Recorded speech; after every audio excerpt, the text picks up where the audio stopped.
Hello everyone, welcome back to my LeetCode series. मैं हूं ऐश्वर्या सक्सेना और इस सीरीज में हम डीएसए और लीड कोड प्रॉब्लम्स को जीरो से सीखेंगे, बिल्कुल बिगनर फ्रेंडली तरीके से। आज हम सॉल्व करने वाले हैं problem number 2, add two numbers, जो लिंक लिस्ट और बेसिक मैथ दोनों को कंबाइन करता है। So let's dive deep into it. So हमें दो नॉन एम्प्टी लिंक लिस्ट दिए हुए हैं। ये लिंक लिस्ट नंबर्स को रिप्रेजेंट करती है जहां हर नोड एक सिंगल डिजिट को पॉइंट करता है। इंपॉर्टेंट बात यह है कि डिजिट्स रिवर्स ऑर्डर में स्टोर होते हैं। हमें इन दोनों नंबर्स को ऐड करके रिजल्ट लिंक लिस्ट के फॉर्म में रिटर्न करना है, वो भी रिवर्स ऑर्डर में ही होगा। यहाँ कुछ इंपॉर्टेंट ऑब्जर्वेशंस हैं जो प्रॉब्लम को समझने के लिए ज़रूरी है। सबसे पहले डिजिट्स रिवर्स ऑर्डर में स्टोर हुए हैं। हर नोड सिर्फ एक डिजिट ही स्टोर कर रहा है और वो 0 से 9 तक ही जा रहा है। तीसरा, हमें आउटपुट इंटीजर नहीं बल्कि लिंक लिस्ट के फॉर्म में रिटर्न करना है।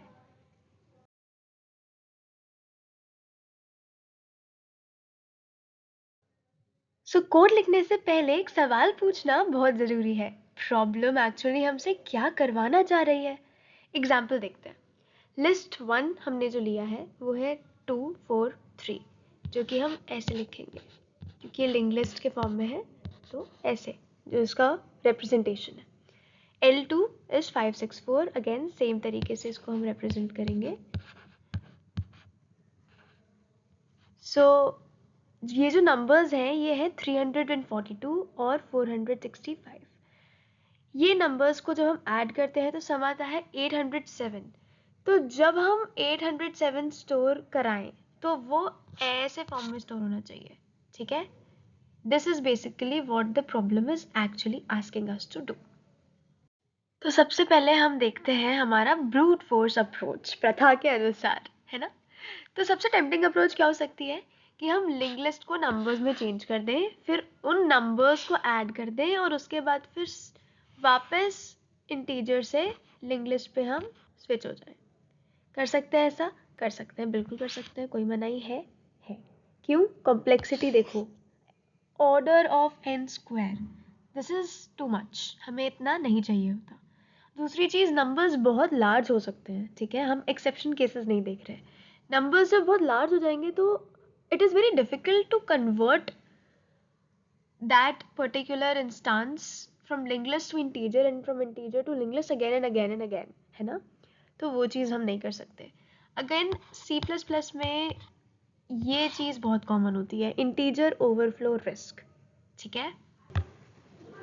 तो जो ओवरफ्लो रिस्क होता है वो क्या होता है? ओवरफ्लो रिस्क ये होता है कि जब हम एक मेमोरी एलोकेटेड जो है उससे जब ज़्यादा फ्लो कर जाए तो हमारा इंटीजर ओवरफ्लो रिस्क होता है। इसमें एरर नहीं आता है कुछ, पर आउटपुट अनएक्सपेक्टेड हो जाता है, ठीक है?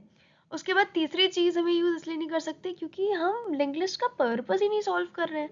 हम अगर उसको इंटीजर में ही कन्वर्ट करके करेंगे तो फिर what is the purpose of using link list here in this problem, right? इसलिए हम ब्रूट फोर्स अप्रोच यूज़ नहीं करते। So let's start with our optimal solution. इसका आइडिया बहुत सिंपल है। जैसे हम स्कूल में एडिशन करते थे ना, डिजिट बाय डिजिट कैरी के साथ, वैसे ही हम लिंक लिस्ट के नोट्स को ऐड करेंगे, ठीक है? तो यहाँ पर हमने डमी लिया है और डमी नोड बनाई जाती है ताकि रिजल्ट लिस्ट बनाना इजी हो। टेल जो पॉइंटर है वो हमारा करंट लास्ट पॉइंटर को पॉइंट कर रहा है। ये हमारा कैरी, जो कैरी ओवर होता है, वो सेव करने के लिए हमने एक वेरिएबल बनाया है। ये जो लूप है, इस लूप का मतलब ये है कि जब तक कोई डिजिट या कैरी बचा होगा लूप चलेगा, ठीक है? उसके बाद हमने सम को कैरी के इक्वल किया है। दिस इज़ वेरी इंपॉर्टेंट, ये नहीं भूल सकते। क्यों? क्योंकि सम की शुरुआत तो कैरी से होती है। इनिशियली कैरी इज 0, है ना? उसके बाद जितना बचता जाएगा उतना वो लेता जाएगा, वो हम आगे देखेंगे, ठीक है? कैसे? यहाँ पर ये वाली जो लूप है इसमें क्या हो रहा है, इसका मतलब ये है कि अगर L1 इज लिस्ट 1 का डिजिट अवेलेबल है, सम में ऐड करो और नेक्स्ट पे मूव हो जाओ, ठीक है? अगर उसमें कुछ भी डिजिट अवेलेबल है तो वो इस वेरिएबल के अंदर स्टोर हो जाएगा और उसके बाद हम नेक्स्ट वेरिएबल के ऊपर जंप करेंगे। सो सिमिलरली हम काम करेंगे हमारे लिस्ट 2 के लिए। यहाँ पर जब तक लिस्ट 2 नल नहीं हो रहा है तब तक हम सम के अंदर लिस्ट 2 का जो वैल्यू है वो ऐड कराते जाएंगे और उसका नोड आगे बढ़ाते जाएंगे। ये बहुत इम्पोर्टेंट है, ठीक है।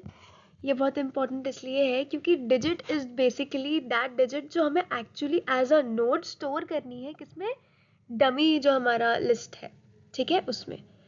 तो वो बहुत इम्पोर्टेंट है ये। और कैरी हमारा बेसिकली ये कैरी करेगा कि ऐड जो होना है आगे, है ना। तो सम बाय 10 से हम कैरी को कैलकुलेट करेंगे और उसको फिर हम सम में ऐड कराएंगे। यहाँ पर हम एडिशन वाला प्रोसेस कर रहे हैं। किसका एडिशन? जो हमने हमारी डिजिट आई है वो हमें लिस्ट में पुश करनी है, हमें लिस्ट में डालनी है एज अ नोड उस चीज़ का, और उसके बाद हम आगे बढ़ा देंगे। और हम यहाँ पर लास्ट में रिटर्न कर रहे हैं डमी का नेक्स्ट। क्यों? क्योंकि डमी का next is the actual header of the list, ठीक है।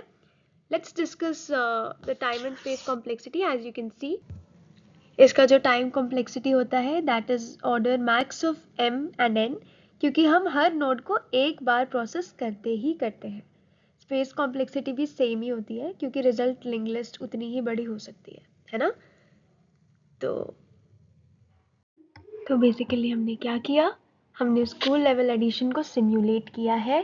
जैसे कॉपी में कॉलम वाइज एडिशन होती है ना, वैसे ही लिंक लिस्ट के नोड्स को ट्रीट कर रहे हैं। कैरी नेक्स्ट स्टेप में फॉरवर्ड हो रहा है और वो ऐड हो जाता है वापस नंबर्स के हिसाब से, ठीक है। So let's quickly have an algorithm overview. Okay, so algorithm बहुत सिंपल है। एक डमी नोड बनाते हैं रिजल्ट के लिए, ठीक है। एक कैरी वेरिएबल मेंटेन करते हैं। जब तक L1 L2 या कैरी एग्जिस्ट करता है लूप चलता है, ठीक है। उसके बाद हम डिजिट्स और कैरी को ऐड कर देते हैं। सम मॉड्यूलो 10 यानी कि जो डिजिट है उसको हम स्टोर कर देते हैं एज न्यू नोड और कैरी को हम सम के साथ ऐड कर देते हैं, ठीक है। इजी।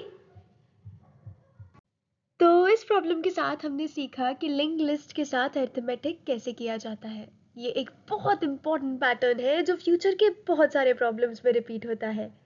नेक्स्ट प्रॉब्लम्स में हम इसी माइंडसेट को यूज़ करेंगे और एडवांस टेक्निक सीखेंगे। तब तक के लिए thank you so much for watching. Please like, share and subscribe. Good bye.